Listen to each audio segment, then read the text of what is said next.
Good morning, boys and girls. Today we are going to read Chapter 17 of our Nancy Drew book, The Secret of the Old Clock. Chapter 17 is called Strange Instructions. For the next few seconds, Nancy's mind worked like lightning as she rehearsed what she would say to Officer Cohen. One idea stood out clearly. The police were concerned in the theft of the furniture, so she would hand over the clock. But they were not involved in locating Mr. Crowley's missing will. For this reason, the young sleuth felt justified keeping the notebook. She would turn it over to her father and let him decide what disposition should be made of it. After all, Nancy told herself, Dad is handling the Crowley case for the Hoovers, and even the Turners and Mrs. Rowan, in a way. By this time, she and the trooper had reached her car. Would you like me to drive? He asked. Why, yes, if you wish, Nancy replied. But first, I want to show you something, she said, as he opened the door for her. I have some stolen property here. What? Quickly, Nancy explained that she had taken the responsibility of trying to learn whether or not the van held stolen furniture.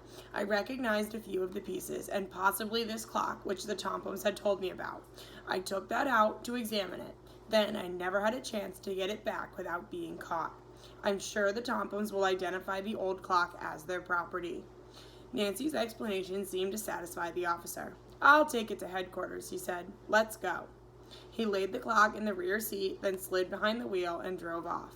It was nearly midnight when Nancy, tired and worn from her long day, reached the Drew home in River Heights.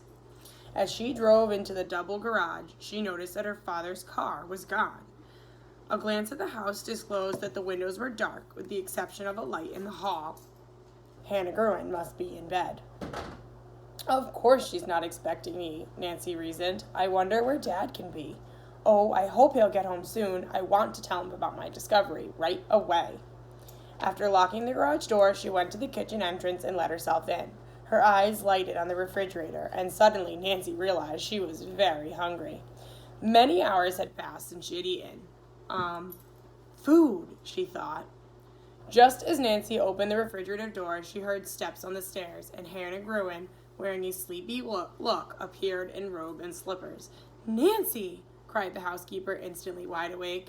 Surprise, Hannah, darling. Nancy gave the housekeeper an affectionate hug and kiss. I'm simply starved. Haven't had a bite since lunchtime. Why, you poor dear, the housekeeper exclaimed in concern. What happened? I'll fix you something right away. As the two prepared a chicken sandwich, some cocoa, and Hannah cut a large slice of cinnamon cake over which she poured hot applesauce, Nancy told her of her adventures. The housekeeper's eyes widened. Nancy, you might have been killed by those awful men. Well, I'm certainly glad that they've been captured. So am I, Nancy declared fervently as she finished the last crumb of cake, and I hope the Turners will get back their silver heirlooms. How about the Tompkins? Hannah Gruen questioned teasingly. Somehow, said Nancy with a wink, that didn't seem to worry me. Then she asked, Where's Dad? Working at his office, Hannah Gruen replied. He phoned earlier that something unexpected had come up in connection with one of his cases. Then I'll wait for him, said Nancy. You go back to bed, and thanks a million. The sleepy housekeeper did not demur. Left alone, Nancy tidied the kitchen and went to the living room. Now, to find out what became of Josiah Crowley's last will, she thought excitedly as she curled up in a comfortable chair near a reading lamp. Carefully, she thumbed the yellow pages, for she was afraid they might tear. Evidently, Josiah Crowley had used the same notebook for many years. He certainly knew how to save money, she mused. Nancy read page after page, pursuing various kinds of memoranda and many notations of property owned by Mr. Crowley. There were also figures on numerous business transactions in which he had been involved. Nancy was surprised at the long list of stocks, bonds, and notes which apparently belonged to the estate. I had no idea Josiah Crowley was worth so much, she murmured. After a time, Nancy grew impatient at the seemingly endless list of figures. She skipped several pages of the little notebook and turned towards the end where Mr. Crowley had listed his possessions. Why, what is this? She asked herself. Fastened to one page was a very thin, flat key with a tag marked 148. Suddenly, the phrase on the opening page, my last will, on the opposite page, my last will and testament, caught and held Nancy's attention. Eagerly, she began to read the whole section. I've found it, she exclaimed excitedly. I'm glad I didn't give up the search. The notion concerning the will was brief. Nancy assumed the cramped writing was Josiah Crowley's. It read, to whom it may concern, my last will and testament will be found in safe deposit box number 148 in the Merchants Trust Company.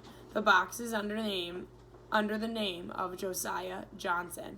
And this is the key to the box, Nancy told herself. For several moments, the young sleuth sat staring ahead of her. It seemed unbelievable that she had solved the mystery. But surely there could be no mistake. The date of the entry in the notebook was recent, and the ink had not faded as it had in the earlier pages. There is a later will, Nancy exclaimed aloud. Oh, if only it leaves something to the Turners and the Matthews and Abby Rowan and the Hoover girls. Then Allison could take voice lessons and little Judy could be taken care of, and Nancy hurriedly read on, hoping to learn something definite. But although she carefully examined every page in the book, there was no further mention of the will, nor any clues to its contents. No wonder the document didn't come to light, Nancy mused. Who would have thought of looking for it in a safe deposit box under the name of Josiah Johnson? In his desire for safekeeping, Josiah Crowley nearly defeated his own purpose. Her thoughts were interrupted when she heard a car turning into the driveway. Rushing to the window, Nancy saw her father pull into the garage. She ran to meet him at the kitchen door. Why, hello, Nancy, he greeted her in surprise. If I had known you were here, I'd have come home sooner. I was doing some special work on a case. Back from Moon Lake ahead of schedule, aren't you? Yes, Nancy admitted, trying to hide her excitement, but for a good reason. Before her father could hang up his hat in the hall closet, she plunged into the story of her adventures and ended by showing him the notebook which she had found inside the mantel clock. When she had finished, Carson Drew stared at his daughter with mingled pride and amazement. You're a good detective, Nancy. You've picked up an excellent clue, he said. Dad, I thought it would be best not to tell the police about the notebook. We don't want to reveal the secret of another will to the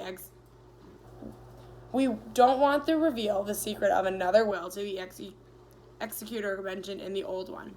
You mean Mr. Topham? I agree, the lawyer replied. The new will may name someone else as executor. He smiled. I think you and I should try to see this will. But, he added, which Merchants Trust Company is it in? There must be dozens of banks by that name. Suddenly, Nancy snapped her fingers. Dad, I believe I know. You recall that Judge Hart and his wife told me that they had seen Josiah Crowley in Masonville a couple times. And there's a Merchants Trust Company there. Mr. Drew looked at his daughter admiringly. I believe you have the answer, Nancy. And Judge Hart is just the man to help us. I'll phone him in the morning. But I guess we're both in need of some sleep. As the lawyer kissed his daughter goodnight, he added, My dear, you were in serious danger when you encountered those thieves. I don't like to have you take such risks, but I am very grateful indeed that you are back home safe.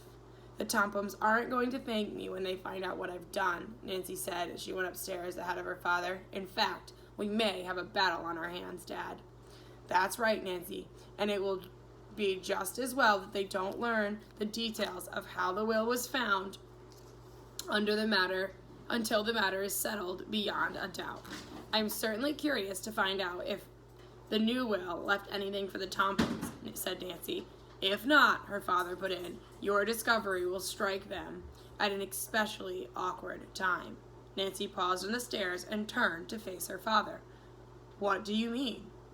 Well, there's talk about town that Richard Topham has been losing heavily in the stock market this past month. He has been getting credit at a number of places on strength of inheritance, and I suspect that he is depending on the Crowleys' money to pull him through a tight spot. He's making every effort to speed up the settlement of the estate. Then we'd better hurry, said Nancy, resuming the climb. Don't build your hopes too high, Mr. Drew advised her wisely. There may be a slip you don't know. How? We may fail to find the will in the safe deposit box. Oh, I can't believe it, Dad. The notebook says it's there. Then, the lawyer continued, there is a chance that Josiah Crowley didn't dispose of the fortune as the Turners and Hoovers and others expected he would. But he promised all those people. I know, Nancy, but there is just the possibility that the notion in the notebook was wishful thinking, and Mr. Crowley never got around to making the new will. You can discourage me all you want to, Dad, but I'm not going to stop hoping, Nancy said. Oh, I can scarcely wait for morning to come, her father laughed. You're an incurable optimist. Now put Josiah Crowley out of your mind and get a good night's sleep. At the door of her bedroom, Nancy hesitated, then turned back to the stairs. What's up? Mr. Drew asked. Without answering, Nancy ran down to the living room, picked up the notebook which lay on the table, and hurried back up the carpeted stairs. After all I've gone through to get my hands on this, she told her father, I'm not taking any chances, Nancy laughed. Tonight, I'll sleep with it under my pillow.